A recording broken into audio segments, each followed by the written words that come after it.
Acum 2 ani am fost ultima oară aici și de mult timp am vrut să mă întorc încă o dată în zona asta, mai exact la barul ăsta din Fierbinți. Și dacă toți suntem pe aici, hai să vă arăt cam ce nu se vede în fața camerei când se filmează la Fierbințuri. Balta asta poate nu vă spune absolut nimic, dar ideea este că în partea opusă, exact locul din care am început și anume barul ăsta, barul lui Bobiță, faza este că toate scenele care se filmau gen la lac se filmau exact aici, practic camerele trebuiau să fie doar întoarse la post 80 de grade și dacă întorceai în cealaltă parte aveai cu totul alt cadru barul lui Bobiță. Nu știu dacă vă dați seama, dar acolo sunt oamenii aia care stau la o masă, ce poate să fie altceva decât bar și bineînțeles că este barul lui Oaie, dar hai să mergem mai aproape acolo.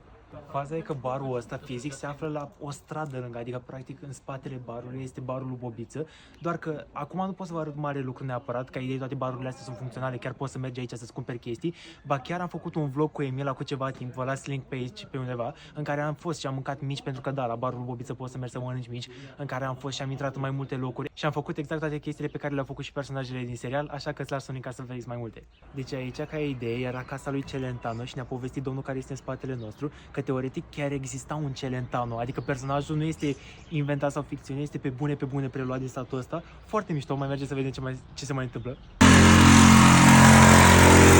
Da, asta nu vezi în fiecare zi și clar nu vezi la oraș, Caterinca. Faza este că aparent este un domn în curte și nu vreau neapărat să-l deranjez și nu știu dacă e din serial sau nu, dar spuneți-mi voi în comentarii dacă vă pare cunoscută poarta asta, oricum foarte caterincă. Da, s-a schimbat destul de mult de ultima oară când am fost aici. În schimb, dacă vreți să vedeți exact cum e să trăiești cam o zi întreagă în rolul unui personaj din Las Fierbinți, vă las în continuare linkul de la clipul în care am filmat totul.